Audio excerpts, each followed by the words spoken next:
You're listening to the Dollop on the All Things Comedy Network. This is an American history podcast where each week I, Dave Anthony, read a story from American history to what is essentially a plant. Plants are awesome. Gareth Reynolds, who has no idea what the topic is going to be about. If I'm a plant, I'm providing a lot more than a fucking comedian. How dare you? Well, here we go. The last episode of the show. Of all time. It's been a good run. I've enjoyed it. It was great meeting you. But look, I'm retiring upstate. Upstate. I'm to Montana. I mean, with your mom, and we're just going to get a little cabin there. Nope. A stabbing cabin is what it's called. Yuck. Yeah. This is just terrible. Well, you went to a stabbing cabin with my dad. I did not. Well, it's not what the police say. I went to a strangle yurt. That's not cool. What? I miss him more than you, no, just you so you know. Well, yeah, everybody does miss him more than me. Yeah, so there you go. I miss my dad the least. It's a shame that he had to go. You know what's interesting is when people go, well, you just need time to feel it. Like it's not been a lot of time. It's not there yet. People who are okay with their parents dying. Favorite memory of him? Fuck. What was his name? Michael James Anthony. MJ. Oh, sorry, James Michael. He never used James. He went by Michael, but James Michael. Huh. Favorite memory? Wait, so his initials were JM. JM. JMA. JMA. Yeah. Boy, favorite memory is a tough one. All right, I thought it would come quicker, but I guess not. It's interesting. I wonder how fast the same thing would happen with my sister. She'd be like, well. When he gave you the quarters?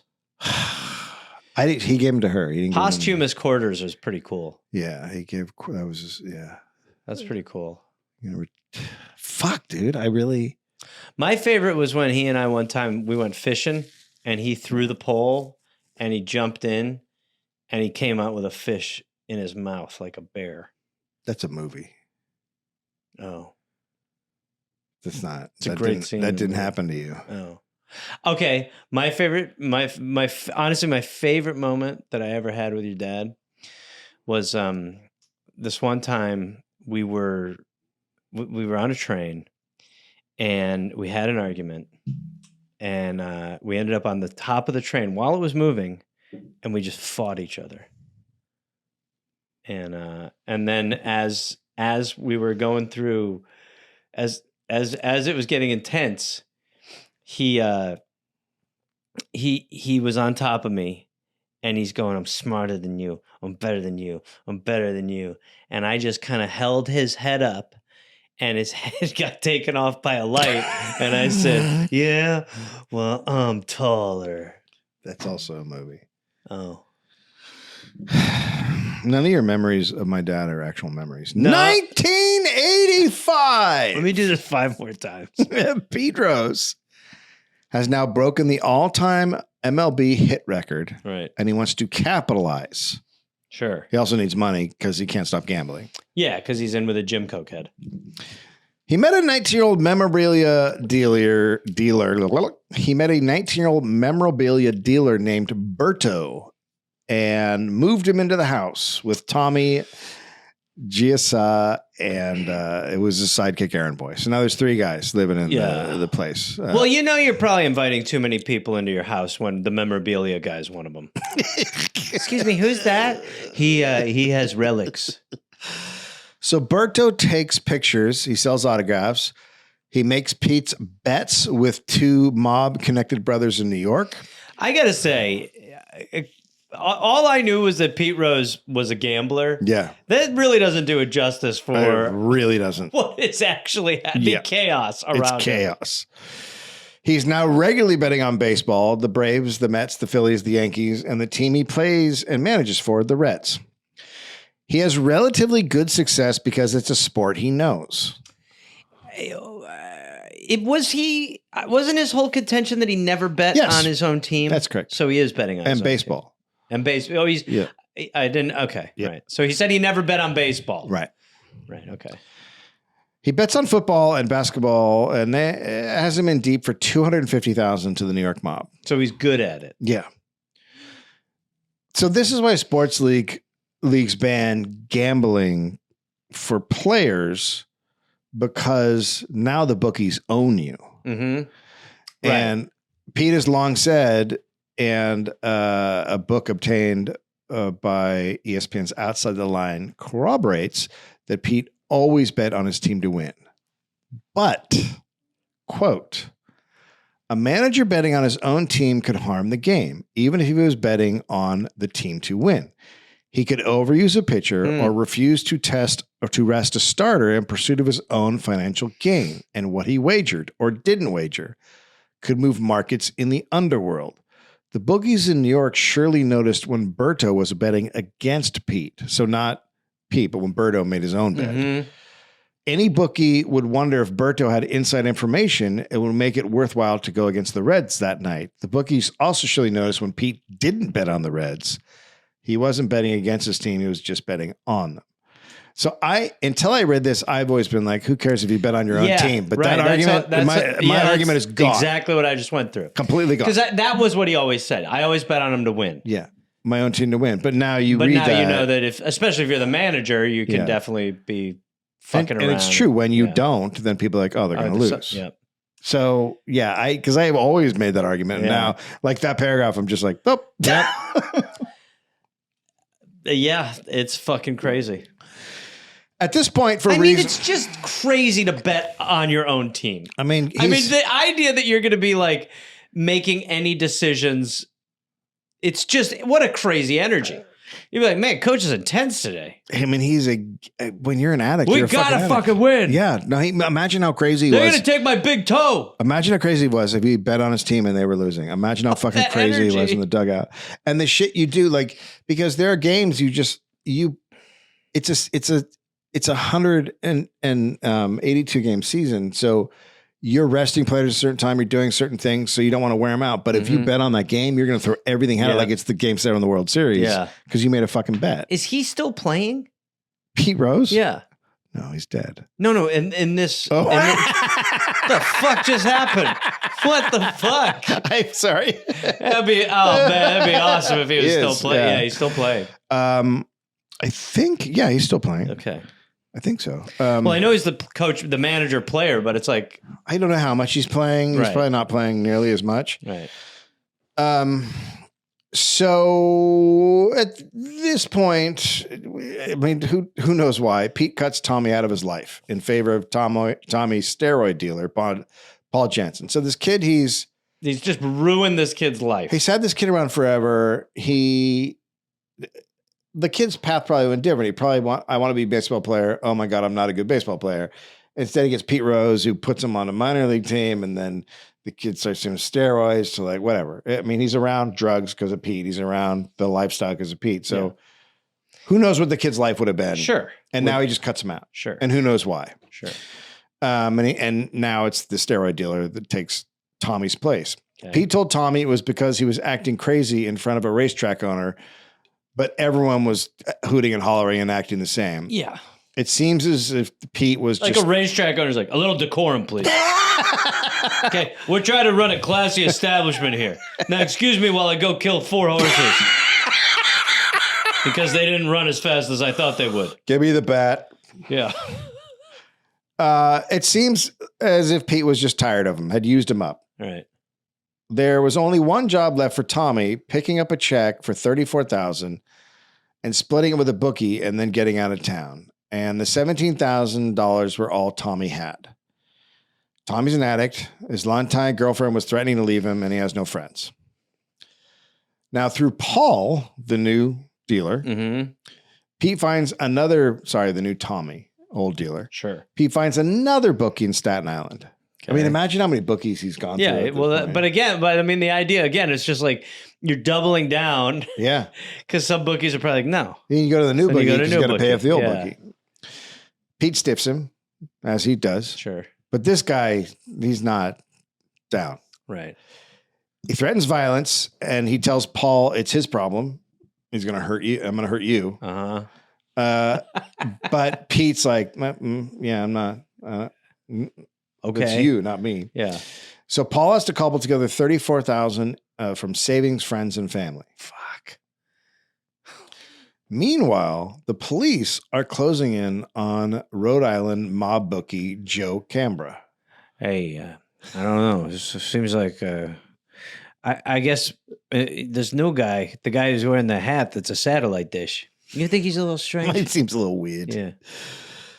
A wiretap records him talking to his boss about Pete wanting to place $6,000 on a football game, but even more damning, when they kick down Cambra's door, the phone is ringing.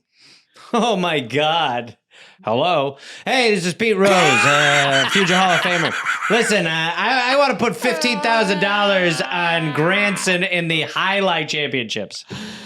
One of the investigators picks up and says Cambra can't come to the phone, and the voice says, quote, just tell him Pete Rose called. Oh, Pete. Why would you use your full fucking name? Pete. Have a code name. Holy shit. Hey, it's Pete Rose. Is my bookie there? How are you, Pete Rose, Cincinnati Reds player turned manager. That's so dumb. Did anyone ever call him Cheat Rose? Did that ever catch on? I don't think so. That was a good one. Hello, Crime House. Yeah. Yes.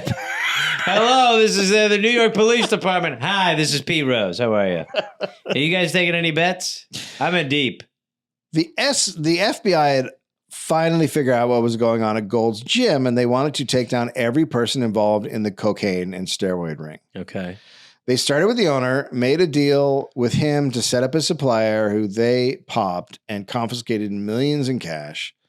So next on their list was Pete's new buddy, Paul Jansen. When the FBI knocked on his door, Paul was polite, but Wasn't Paul living with him? I don't know. He might be living with his girlfriend at this point. Okay. Paul was polite, but no, you're thinking of the other guy. Okay. I don't think Paul ever moved in. Okay. It was Berto that moved in. Okay. Paul's polite, but very curt because he wants to protect Pete. Sure. The FBI suggested that maybe it's time Paul gets a lawyer. And Paul and his girlfriend went to Pete's lawyer, Reuben Katz, and told him everything. And he's like, I need a lawyer, and I need money to pay for the lawyer, and the money I need is the money that Pete owes me. So Paul said he'd bet on baseball and on the Reds that Pete had. Yeah. And Paul said of the lawyer, quote, he put his head down and made a gesture with his hands, and he said, that's it. It's over. Sorry. Anyway, that's my lawyer. Sorry. Are you going to take our case, or? Can you put an ice pick into my brain? Okay. Just kill me. Well, we think we have a shot. I'll take your case. Okay, great. My God, pick up that stool and bash my head in. No, I can't really. That's the best lawyer. In a world of bullshit to hear the lawyer like, we're dead. Now, all Paul wants is the money. And Pete has a net worth of at least $3 million, and he owes him like $34,000.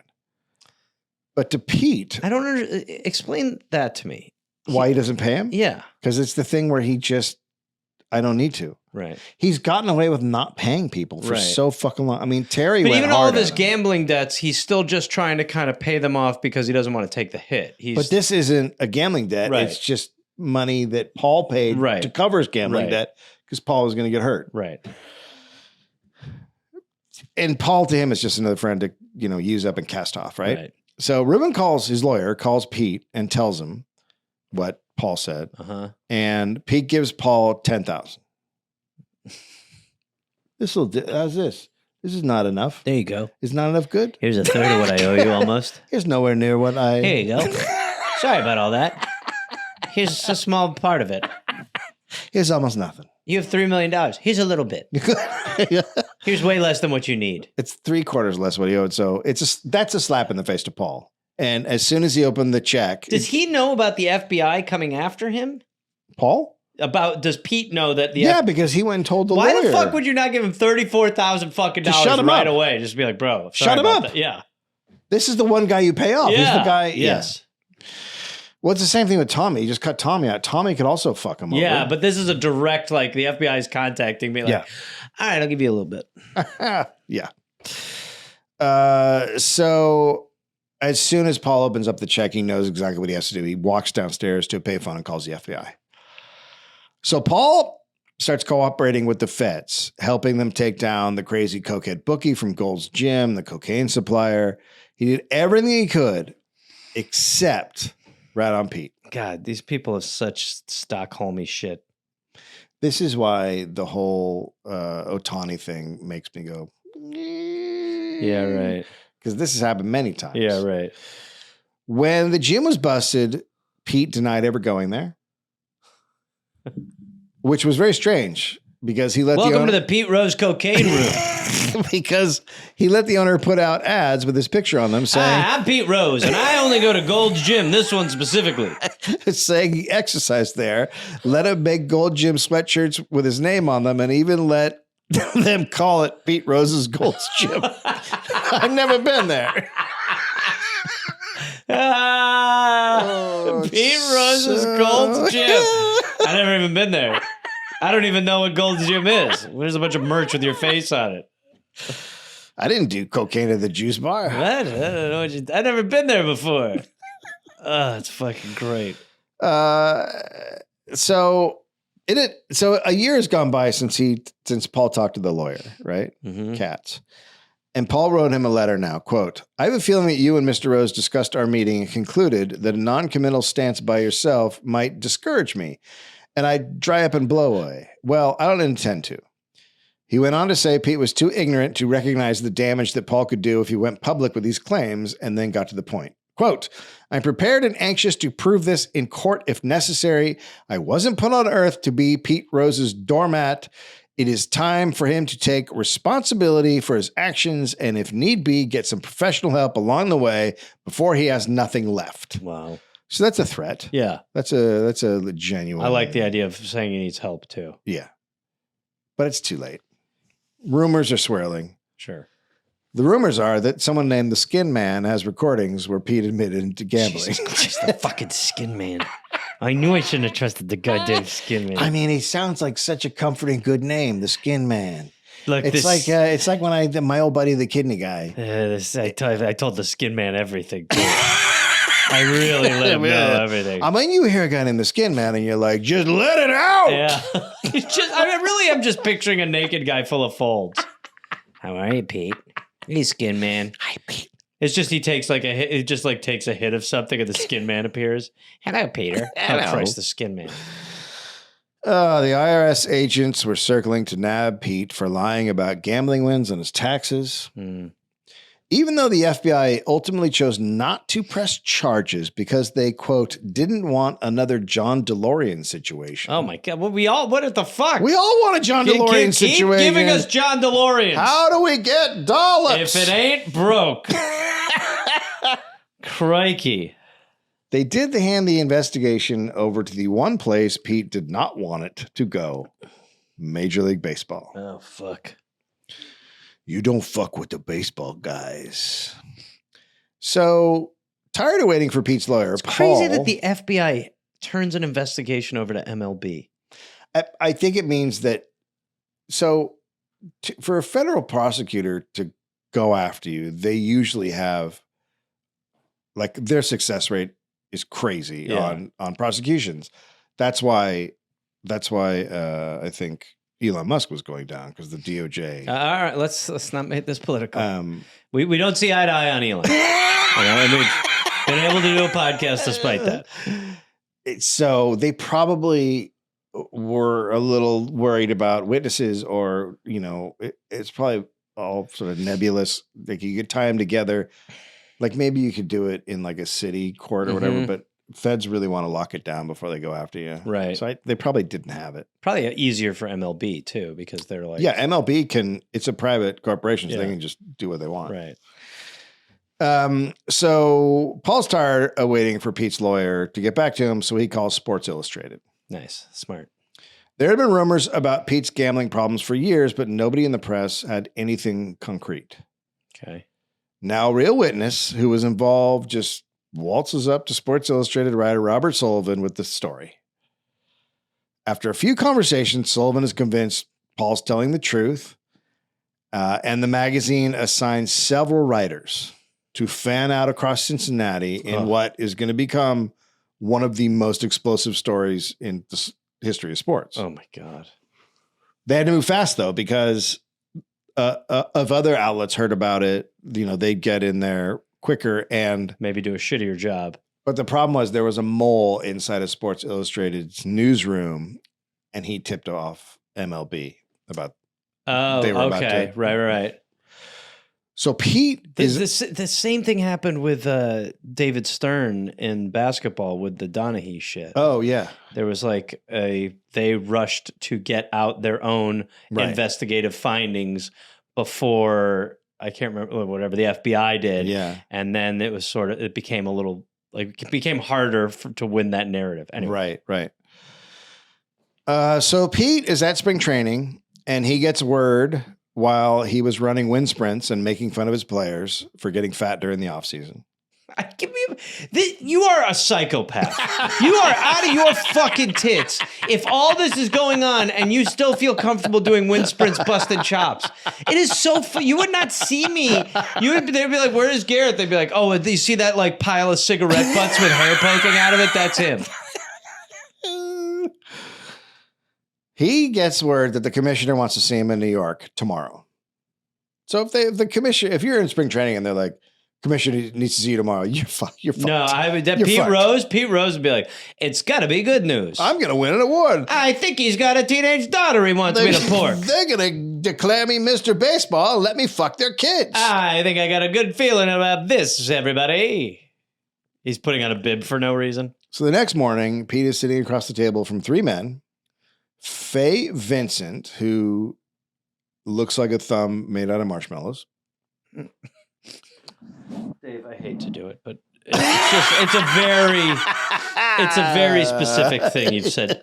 Faye Vincent? Faye Vincent.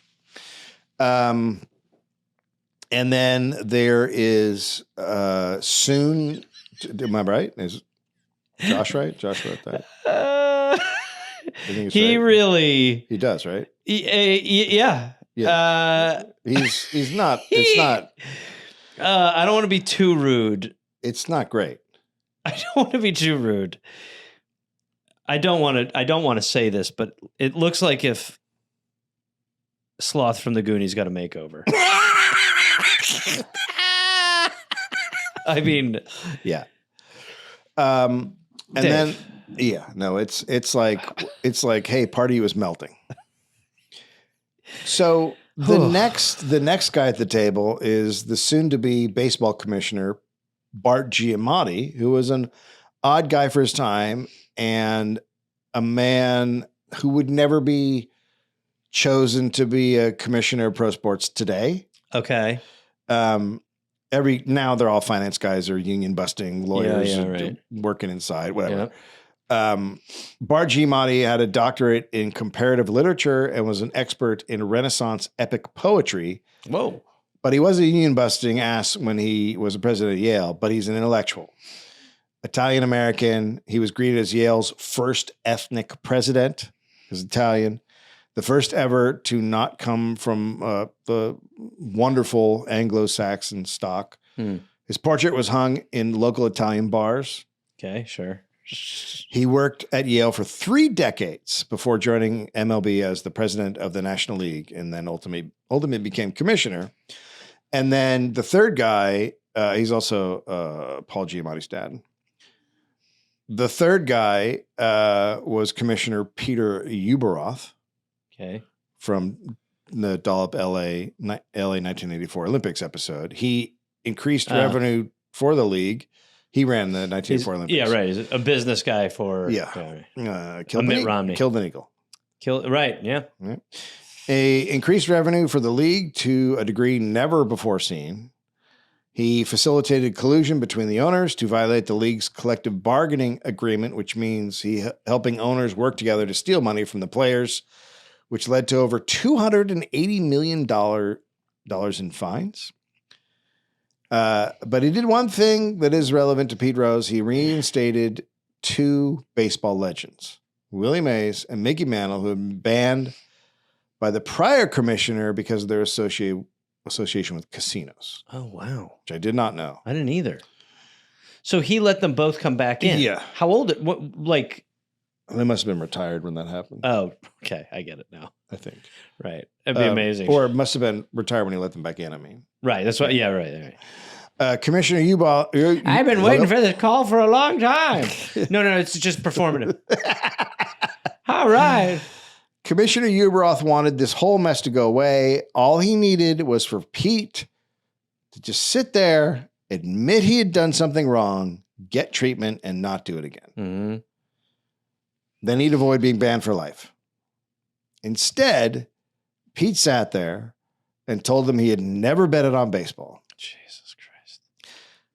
Sure, maybe he put some money down on football and basketball, but never baseball.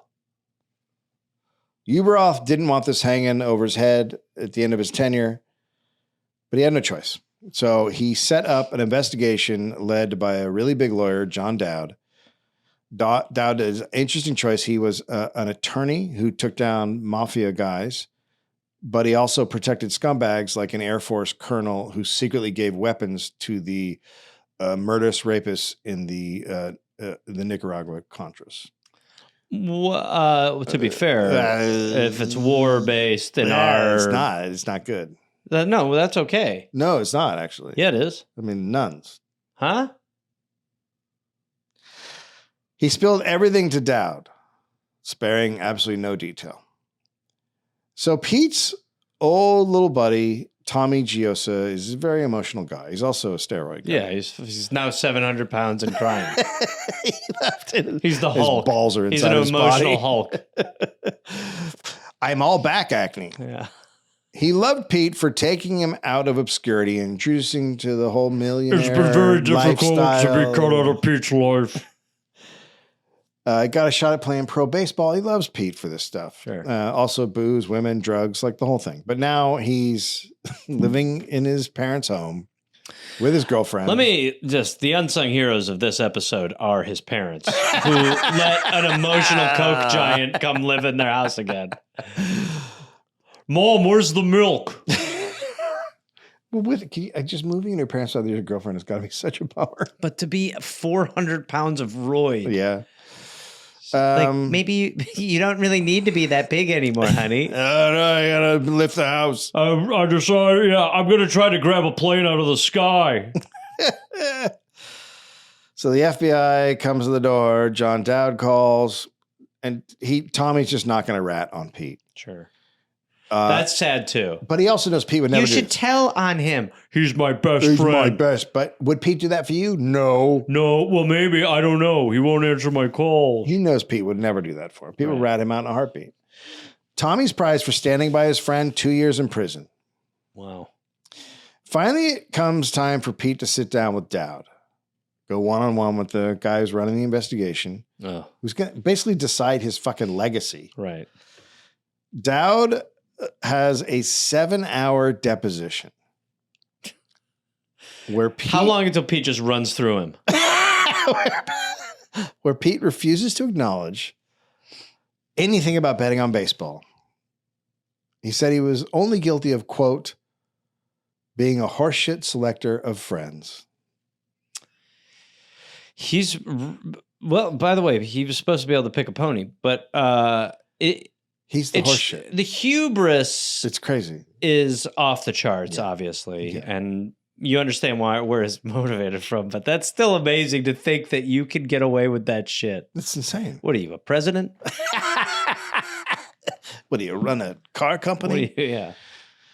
Dowd could tell he was lying. He said if Pete's lawyer was any good, he'd wring Pete's neck until he realized his best option was to cut a deal.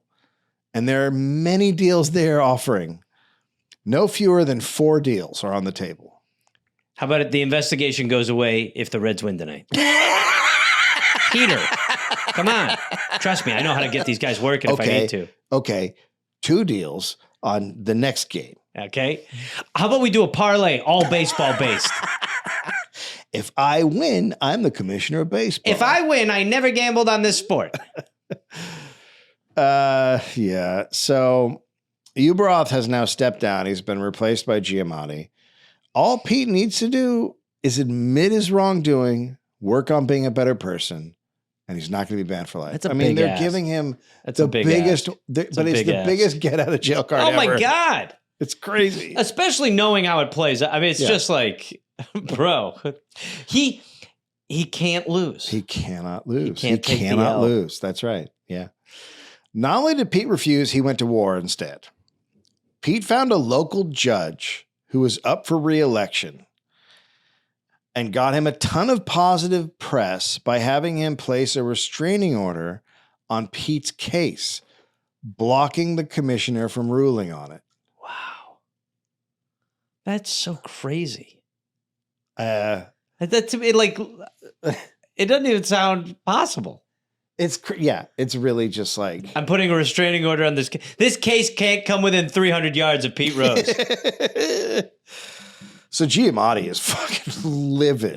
Which we've seen on screen many times. And it's a dynamic performance. If you want to imagine what it looked like, picture Paul Giamatti going nuts. Well, hey. There you go. Hey, Joshy. Yeah. Miraculously, Pete's ploy worked Crazy. for about 24 hours. Oh, yeah, okay. The commissioner couldn't rule on the report, but a lawsuit by the Cleveland Plain dealer forced the MLB to release it. I'm sure MLB was like, Yeah, we're ready. I'm sure they were. Oh, they were on there like, no. oh, you know, we're going to drop all of our resistance to that. 3,000 pages on Pete Rose's just being a scumbag. Oof. Anyone can look at it now. Starting on the night of Monday, August 21st, 1989, 5 things happened in order. Pete and the Reds defeated the Chicago Cubs 6-5. Okay. Got to win. Sure. Pete's wife, Carol, gave birth to the 4th child Pete cared about, but 5th one overall. Oh, Jesus Christ. Pete signed an agreement that he would be banished from baseball forever. Holy shit. Pete spent 2 hours in Minneapolis with a nice man named Alan selling memorabilia on a home shopping channel. Oh, my God. What a day. Right? Gareth, the Dollop is brought to you by Hims. Look, if ED, it's getting you down, so to speak. You know what I'm talking about, getting you down. Yeah. You need Hims to get your confidence back, up. Right. You know what I mean? Literally. So Hims provides access to treatments that can help you stay hard and last longer, so you can be ready when the Moment little action strikes. hits. You know, when the thing's about ready to do the stuff. Yep. And the Yeah. little snake guy is. Whoa. Stop now. I think- Enough science. Okay. Well, look, Hims is changing men's health care. It's providing you with access to affordable sexual health treatments right from your house. You can just sit anywhere in your house, and this can happen. You don't have to move. You do have to engage on the phone the or on the irony is computer. they don't make it hard. But they do don't make make it it- hard. To Gareth, make it you are easy, I need to get so- hard. Right. I keep telling them that should be the slogan. Hims provides access to a range of doctor-trusted ED treatments like chewable tablets, Viagra, and Cialis, and their generics for up to 95% less. That's a lot less Yeah. than Tons 100. less. Yes. Yeah. The process is 100% online, so there's no need for going to the doctor and hanging out, look someone in the eye and having the weird thing and going, it's going down. Yeah. Just fill out a little form on the site, and then a medical provider will determine the treatment that's good for you. And then bada bing, bada boom. You get it prescribed, and it gets shipped directly to you. It doesn't scream, ED. It's Sure got a doesn't sound like brown- there's a middleman. No insurance is needed, which is great because nobody likes insurance. So with hundreds of trusted subscribers, Hims can help you find the ED option that works for you. Start your free online visit today at hims.com/dollop. That's HIMS.com/dollop for your personalized ED treatment options. Hims.com/dollop. The featured products include compounded products which are not approved nor verified for safety, effectiveness, or quality by the FDA. Prescription required. See website for details, restrictions, and important safety information. Price varies based on product and subscription plan.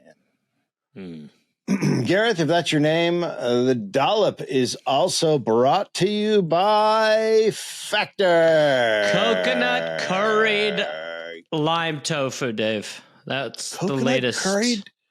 That's the latest in a long line of delicious Factor meals that I've rocked. That sounds really good. Now I want that. I had herb chicken. I had herb chicken thighs and a little balsamic mushroom thing, which was you're a devil. It's really good. I told you Luke and I, when we were on the road, I brought a few with us, and I was in a hotel and I made one, and I was like, "This is the greatest thing I've ever had." It was. Yeah. They are so good, so good. I heard you cried. I wept. So look, we're talking about 2-minute meals from Factor. Eating well, never been as easy. This is the easiest ever going to get. You just heat it up, you enjoy it. Takes like 2 minutes, and off you go with food in your guts. Well, I think that's the right term. I think get outside instead of prepping and cooking indoors. Factor meals arrive fresh and easy to eat. Perfect for an active lifestyle. They got 45 weekly menu options. That's a lot if you don't know what a menu is. They also have juices and smoothies and all that stuff. Snacks, yeah, they got desserts. They got different options. You can do Calorie Smart, you can do Protein Plus, you can do Keto, just tons of different things. Very easy, and of course, Gareth and I both do it. We enjoy it. Boast about it. We boast about it.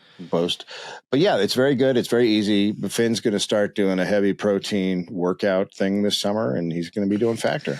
Well, my thinking behind that for him is that I want to see him bulk up. So the reason why I'm kind of suggesting that he does that is because I want to add a little muscle on. Like I always say, the only way to add a lot of muscle fast is either to do something like this with Factor or have me get on your back. Okay, get started at factormeals.com/dollop50 off and use code dollop50 off to get 50% off plus free shipping on your first box. That's code dollop50 off at factormeals.com/dollop50 off for 50% off plus free shipping. Gareth, stay away from my child. He's our child. We're also brought to you by Chewy. Chewy.com is a place where Gareth and I do our pet shopping for all our pet needs. Yep. That's where I get the medicines for them, and I get the treats and the little snacky things they like and the food. I get it all there.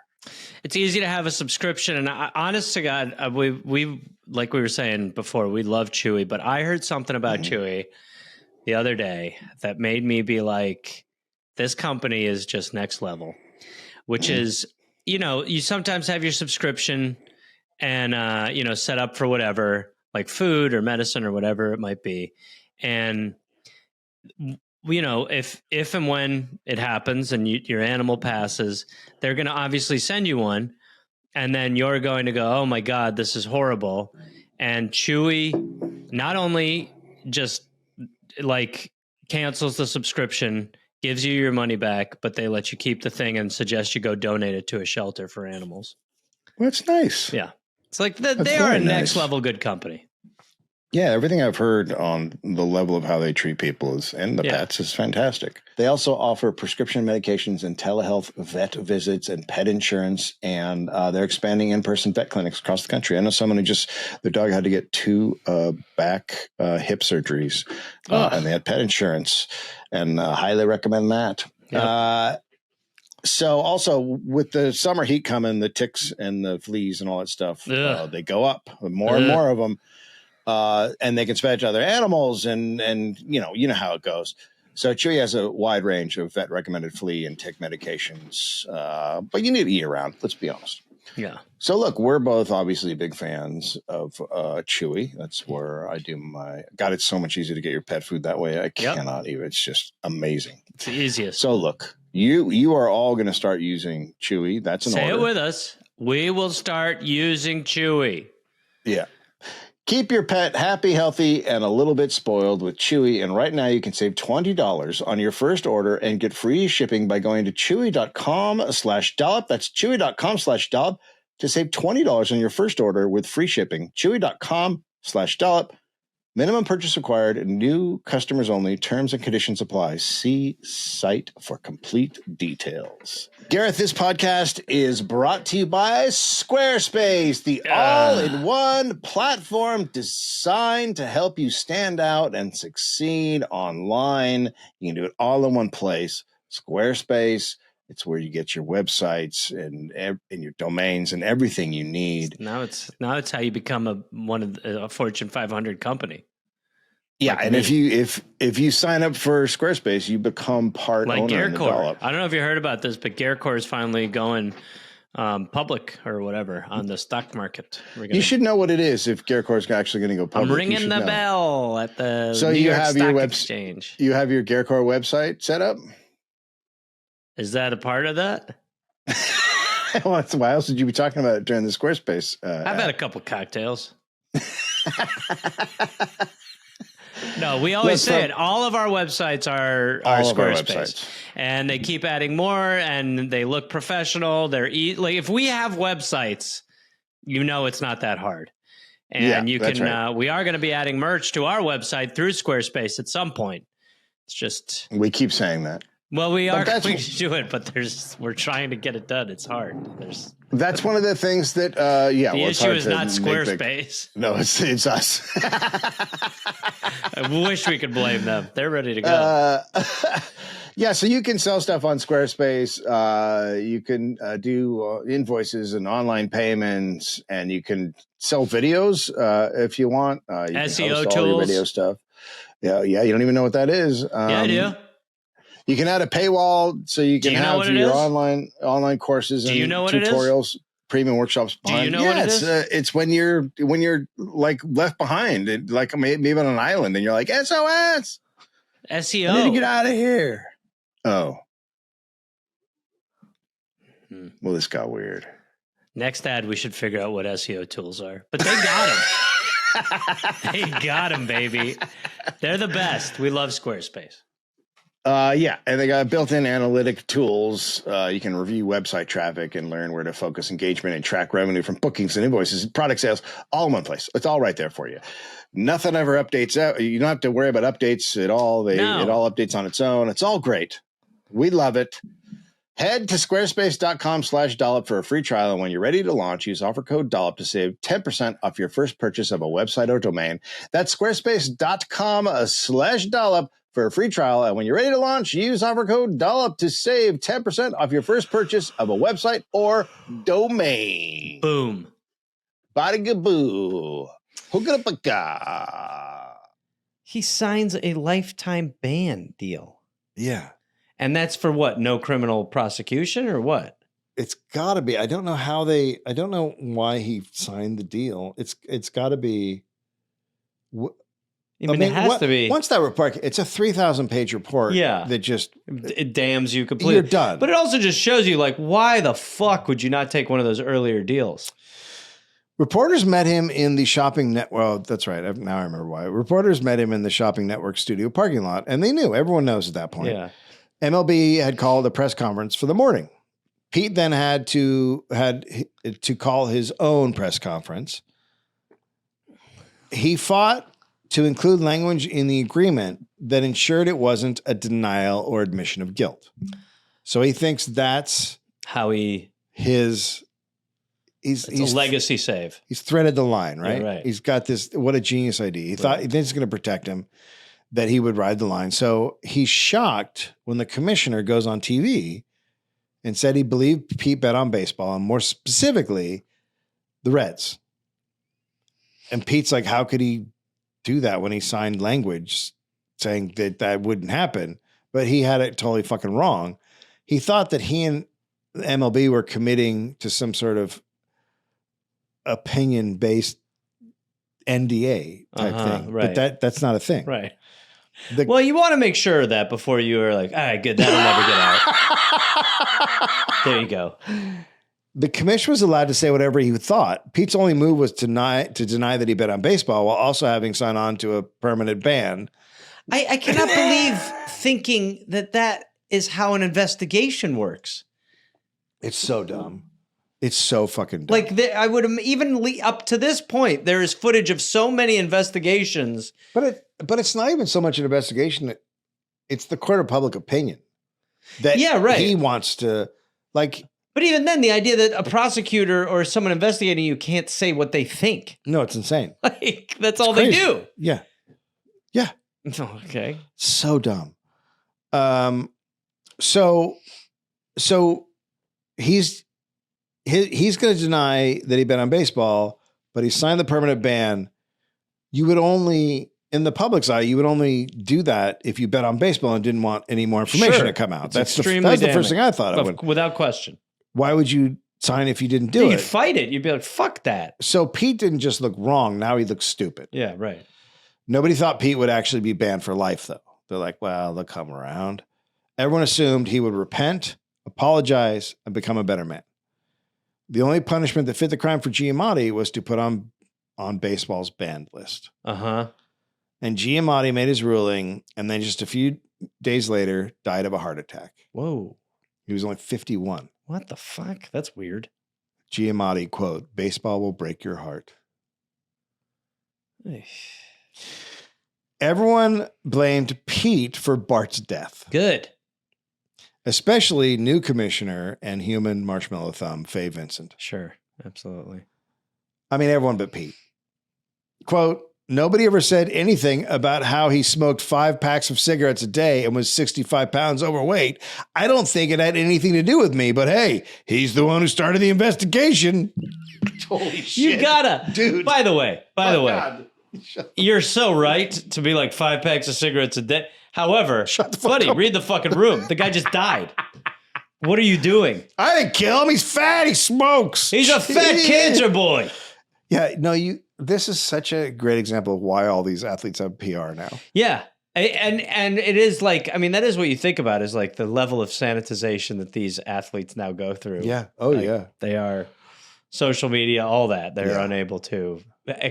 So much of it is about, like, that's what made the Harrison Butker shit where he was like giving that commencement address where he's like, women, stay in the kitchen. That's what makes your marriage strong. Don't be stupid. It was like so rare because you're like, holy shit. Yeah. But the amount of stuff that keeps coming out from like the Chiefs where you're like, guys. Yeah, enough. Wow. Yeah. How's it going back in the 1300s? I mean, I don't know. I figured like we'd throw her in the water and see if she sank. So now the IRS hits Pete on tax evasion. Another hit. And he pleads guilty to 2 counts of filing false tax returns and was sentenced to 5 months in a white-collar prison camp where he worked at the welding shop with another superstar criminal, John Gotti. Oh, man. The facility had 1 TV, so Pete and the other inmates gathered By the way, around. that's an HBO limited series. Yeah. Rose and Gotti. Yeah. Pete kicked off. So they sat around and watched the Cincinnati Reds a year after he was kicked off the team win the World Series. Oh, that had to hurt. That had to hurt. When Pete, the hardest part was not to call the bookie from the joint. He was like, oh God, Jesus Christ. I want so much money. Oh my God. When Pete was let out of prison, he still had to complete 1,000 hours of community service, and he teach PE to underprivileged kids. So the best thing to do, kids, is bet. Dodgeball is fun, but do you know how fun it is to bet on your team winning or kicking the shit out of another team? Mr. Rose, hold on. Hold on now. On one of his first days, he called up his son to grab a Big Mac at a nearby mall for his lunch break. I bet you I can meet you in 15 minutes. At the McDonald's, he kept looking over his son's shoulder, asking, quote, what's back there? Pete shook his head. Pete Jr. shook his head. No, what's back there? What is it? Pete Jr., quote, Dad, come on. You know what's back there. Batting cages. Oh.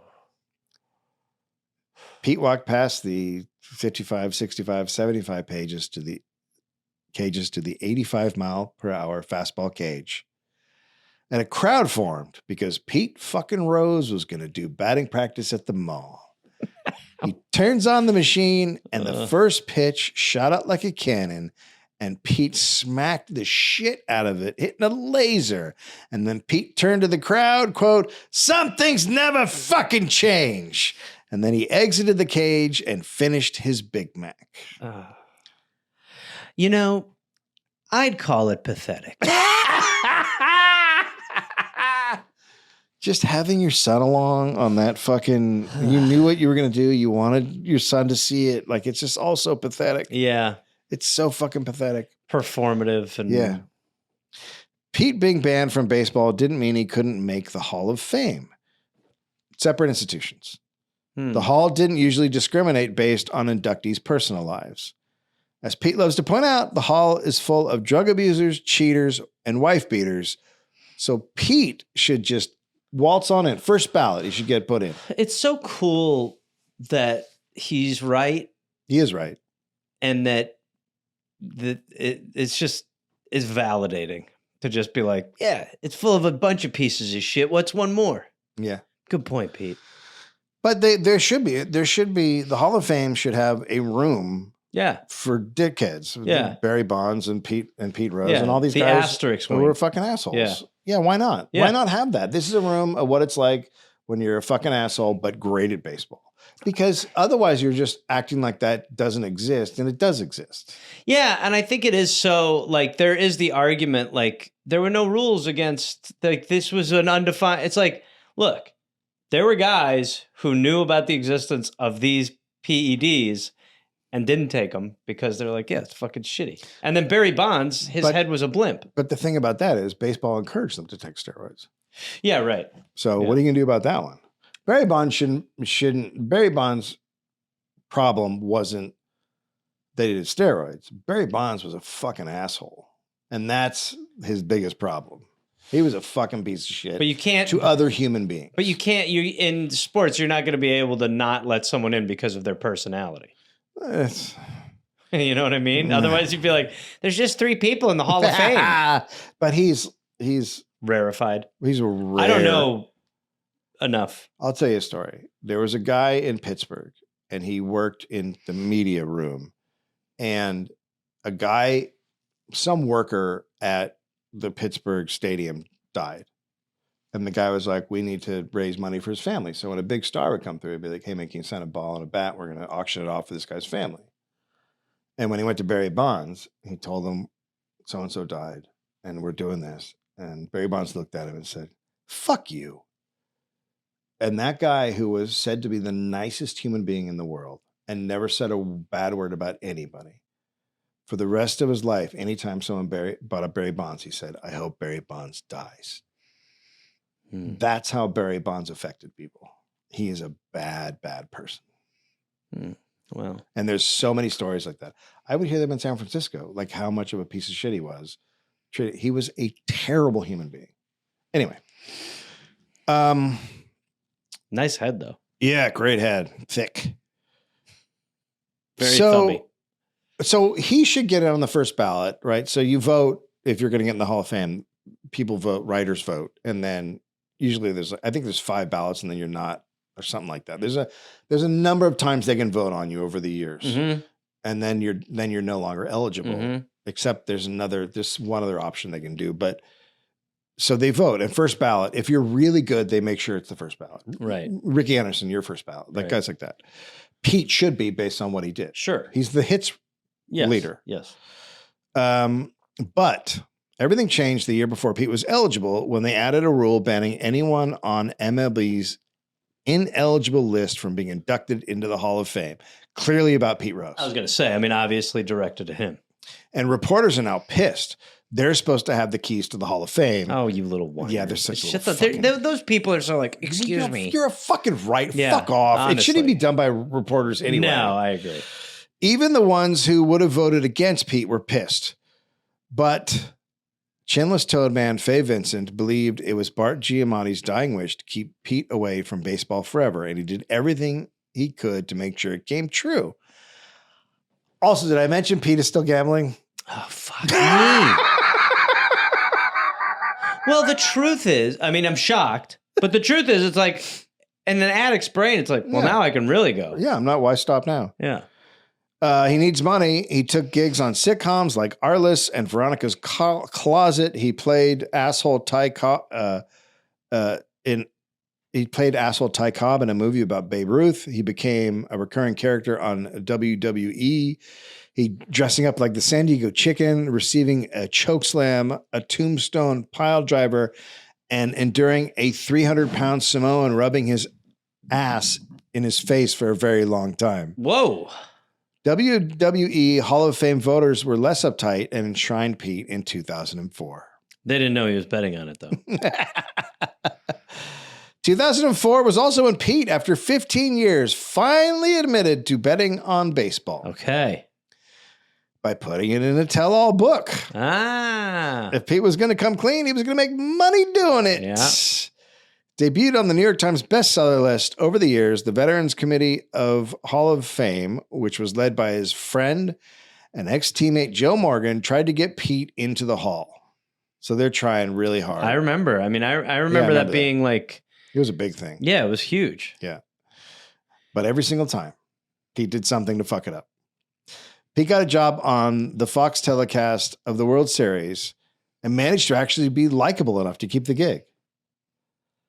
Until Pete heard a radio interview with the man whose investigation got Pete booted from baseball. John O'Dowd mentioned something that had been kept out of the report. He told the radio host that in his deposition with Pete's 19-year-old memorabilia dealer, quote, he told us, you know, he not only ran bets, but ran young girls down at spring training, ages 12 to 14. Holy fuck, dude. Isn't that lovely? So that's statutory rape every time you do that.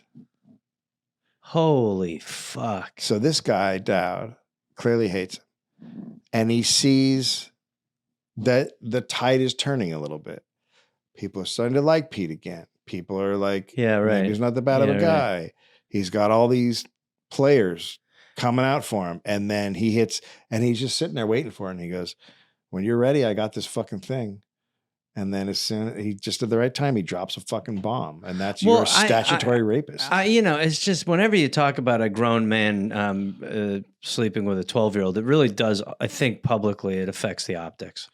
It's so fucking gross. That is it's really fucked up. Like, oh, fuck me. You just start to get the age at some, I mean, it's like obviously not right, but 12 is so disgusting. 12 is fucking ludicrous. Oh, Jesus Christ.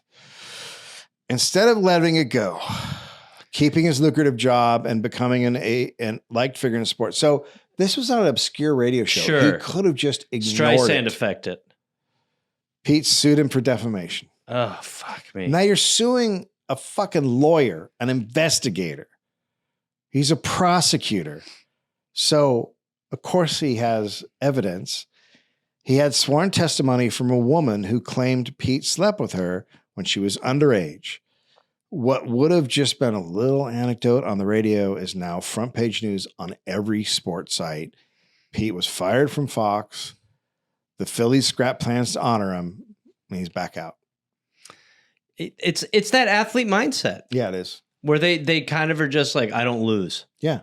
It's like sometimes you're beat. And not only is it I don't lose, but they are raised to get away with everything. Yeah, no, infallibility. I'll never forget, like, Luis Suarez was a very good soccer player, but he like bit people. Dude, he was like a known biter. And like, the only way you get like that is if you just are allowed to get away with everything. And then you're allowed to get away with it until one day you can't. And then you can't. Yeah. Still, Pete's old teammates and friends kept trying to get him, and by we say biting people, he would bite defenders on the field. Oh, dude, he was like fully biting people. It didn't help that he looked like Bat Boy from the Weekly World News, but he was fully biting people. It was like, people were like, he's biting people. Cameras got better. Eventually, people were like, holy shit, he just bit the fuck out of that guy. Imagine how many times he bit people before he Dude, got there. So many times when people were like, God damn it. And people were like, what are you doing? He's like, Suarez just bit my nipple. I was like, guys, come on. Still, Pete's old teammate and friends kept trying to get him back in baseball's good graces. That's also so fucking Isn't it crazy? disgusting. Isn't it crazy? Yeah. But that just goes to show like how much that behavior was acceptable. Because remember the famous Chris Collinsworth thing is he's like a rookie and he's being interviewed. Oh, yeah, and he's like- in some fucking, it's like he's being interviewed in a club, bar and yeah. he's like, you know, he likes him underage. Yeah. Because it was common. Yes. Well, you know, we really had we had a like it's been framed as cancel culture, but it was just like accountability time. It's accountability. There was like accountability time. Yeah. And we really, of all the terrible things that have happened in recent memory, it's that if you like the person, you want them to get away with it, and if you don't, then That's right. you know you're okay with someone being held accountable. And that's on both sides. Yeah, both sides. You have to have this line where you just go, look, we don't accept shitbags. When we have a rapist. But instead it just gets pushed as, yep, you just go. I mean, the amount of times where you're just like, Donald Trump raped way more people than Bill Clinton. And you're like, how about this? Let's just do this. If you rape, you're out. Yeah, you're out. You're done. That was the thing about when Hillary was running against Trump. Either way, you would have a rapist in the White House. It was either Trump, the rapist, or the first man, the rapist. Well, because Trump is going to fucking hit in the balls. When Trump brought all those women to a press conference who Bill Clinton had sexually harassed or assaulted or whatever, I mean, that was fucking effective. Yeah, it was of course it effective was. because there were skeletons in that closet. Yeah. So yeah, of course it's effective. Yes. And yeah. And then when you just have it now with like, comedy is funny politics. It's just like same shit. Mm-hmm. Some of you are getting hit, and then others you're going to be allowed to keep going. Yeah, it's just how it is, and that's okay. We just live in it. Still, Pete's old teammates and friends kept trying to get him back in baseball's good graces, and in 2022, he was allowed to participate in a celebratory reunion of the 1980 Philadelphia Phillies championship team. There, a young female reporter brought up these statutory rape charges to him. His response, quote, "That was 55 years ago, babe." Can you not? Yeah. And no, you can't because it's within your. It's in you. It's in your. Yes. It's impossible for you not chemically to be. made up like this. Yeah. When the AP followed up, he quipped, quote, "Who cares what happened 50 years ago? You weren't even born. I know who did. So you shouldn't be talking about it because you weren't born." Ugh. Gareth, you're not going to believe this. This wasn't received well. By whom? I mean, we're talking about middle of the Me Too movement, right? 2022. Yeah, but still, I mean, he's so charming. He can hit a ball. Any growing momentum to get Pete in the Hall of Fame was over.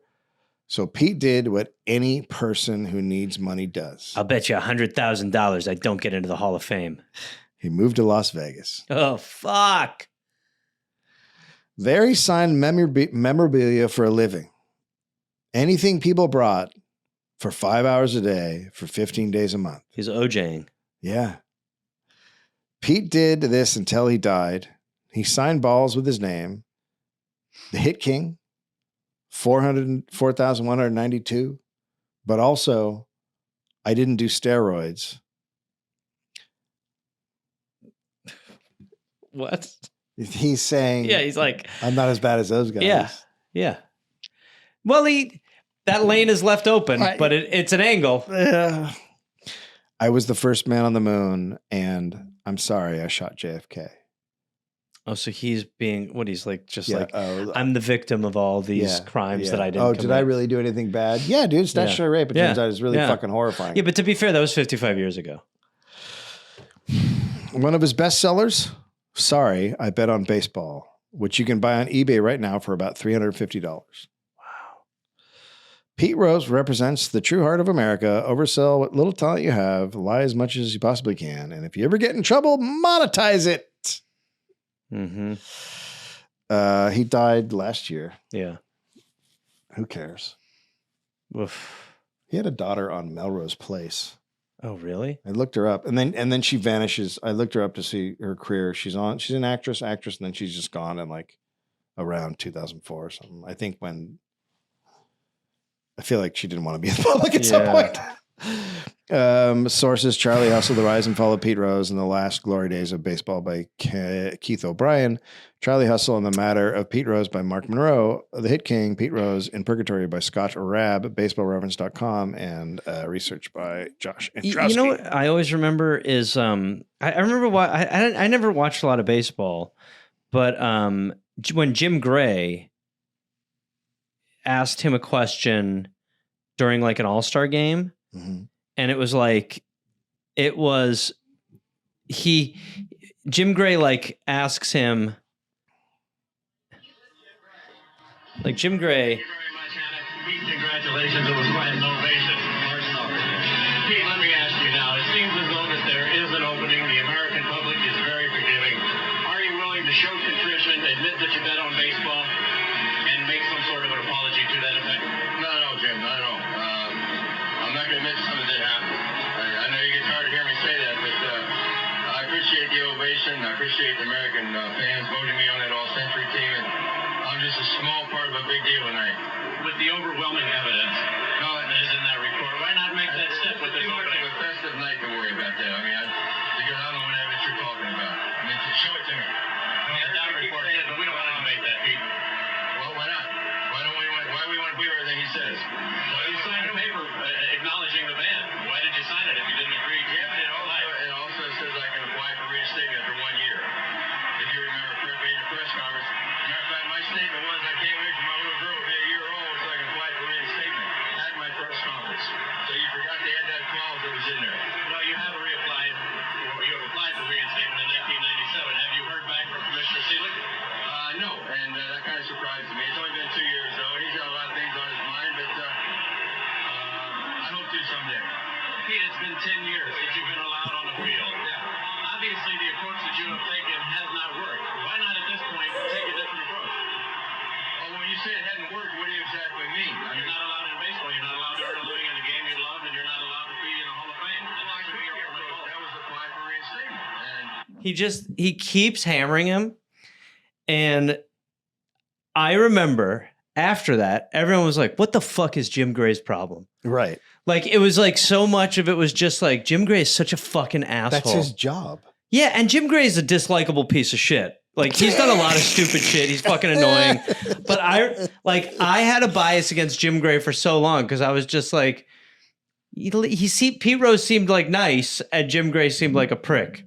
Now you know why Pete Gray Jim Gray. Jim Gray justifiably hated Pete Rose. Yeah. Justifiably. And he's hammering him at the moment he gets. Because, like, the news, I mean, first of all, that news about the 12 and 14-year-old girls thing that dropped, like, that was in the middle of all these guys having it dropped on them. Yeah. You know, like, that was like the Me Too shit was like, it was coming from every. Yeah. So you can get lost in that a little bit. Yeah. You know, It was, you know, that it is just so fucked up. And this is basically the history of America to some extent, is you have these moments. It feels like there's a cultural shift. And as soon as there's an opportunity to weaponize it against the movement, that happens, momentum stops, and there's some sort of counterculture against it. Mm-hmm. And we're in this fucking phase now where it's like you could not be more in the tide is going back in the other direction of even the modest gains we made. It doesn't feel like it matters anymore. That's why there's re-education camps and Yeah. leftists take over. Yeah. It's true. Like, you're like, what do I do with you? Yeah. Yeah. I mean, you really are just like, what the fuck? Like, I don't know. I mean, yeah. Well, what a despicable piece of shit. And there we go. There we go. Pete Rose, all-time hit king of Major League Baseball. So a lot has happened in the 2 weeks but since this we episode recorded. isn't done. Go ahead. I'm sorry. It's been 2 weeks since we recorded, and a lot has happened. One of the reasons that I did choose now to do it was because I knew that Trump was pushing for Pete Rose to be reinstated into baseball. And I also saw how MLB was immediately caving on that. So I thought it might happen. And what do you know?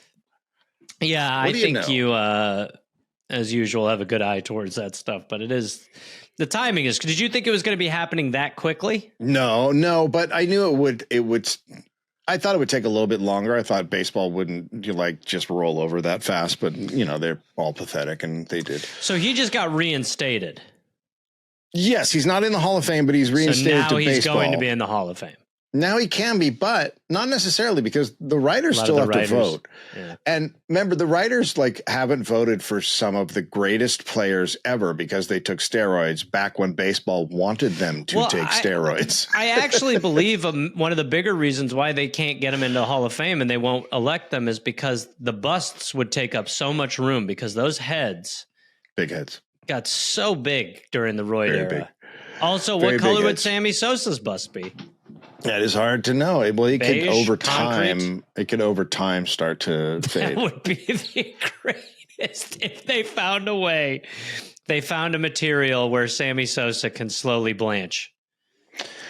And look, I've said this. I think I said it on the podcast, but I think that all players should be in the Hall of Fame who are good enough, and then you put on their plaque how the bad things they did. That it makes no sense to have a Hall of Fame without the best players in it just because they're bad guys.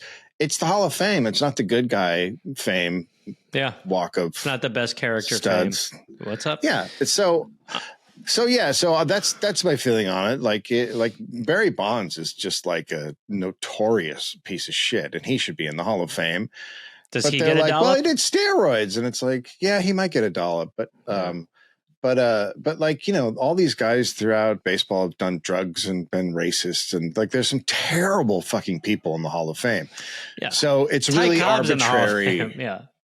And people say well, this one's about betting. Okay, so let's take that argument. So we don't allow people who bet on baseball in the Hall of Fame. So we kick them out of baseball. So let's say there's the best player in baseball and he's in a betting scandal. We already heard how baseball, the first time Pete Rose got caught, they covered it up. So let's say the best baseball players hits tons of home runs, pitches. Let's say he's caught in a betting scandal. Does baseball want that investigation to just happen and figure out what the truth is? Or does baseball want to hide it? So that's what happens when you take a thing like this and say, he's out of baseball. Well, now you're talking about fucking money. And if there's a really big player. It's so similar to this country's inability to actually want truth. Just doesn't want it. Doesn't want it. Yeah. Thinks it gets in the way. Thinks it makes us feel bad. So we're not going to do it. I mean, it's a really sort of tough position to be in, because you shouldn't be allowed to bet on baseball, as we talked about in the thing. But also, if a guy is betting on baseball and he's Judge or Ohtani or whatever he is, one of the big guys, they're going to fucking cover that shit up. Yeah. They're going to cover it up. No, they do. So, that's where I'm at with it. So whatever. Well, he's reinstated. Okay. He's reinstated. Well, speaking of your prescient nature, we should just quickly allude to the fact this was Preston's idea that we made a joke about Kristi Noem and Trump coming up with a show where you basically said that this show is going to happen where it's going to be 5 families to see who can get citizenship. And from your lips to the production company of the guys who did Duck Dynasty's ears, because now there is actually this idea of a reality show about get your citizenship for families that are not do not have legal status. Well, DHS is now denying it, but it's so funny to me. Now we're going to believe DHS. This seems obvious that they do it. Not personally, I think it was Kristi Noem who pitched it. I don't think it was DHS. I think it was just her on her own. She's cosplaying. She's cosplaying all over Instagram. Yeah. Yeah, it's as all a- about fame for her and like getting Yeah. out in front. And she probably wants to host it and everything else. So yeah. Can't get over the yeah. fact that Christy Nome shot her puppy. Just Cricket's Just the gone. worst person. Cricket's gone, and now Just kill the dog. killed the dog. She killed the Yeah. dog. She killed goat, her own right? dog. It was Huh? a goat too, And a right? goat as well. Yeah. Yeah. She killed the dog and a goat. And she's like, "That's what we do on a farm." And all the farmers are like, She "No, was like, actually, I it's do not it what we 100 times out of 100 times. You're like, well, keep this woman away from dogs. And now she's in charge. She's got our ethical standard of what to do with fake criminality. Yeah. Anyway, we're excited for that show. So anyway, there you go, everybody. Enjoy everything. Pete Rose is going to be in the Hall of Fame probably, and Christy Nome, known admitted killer of Cricket, the dog, and a goat, is running the secure. Oh my God.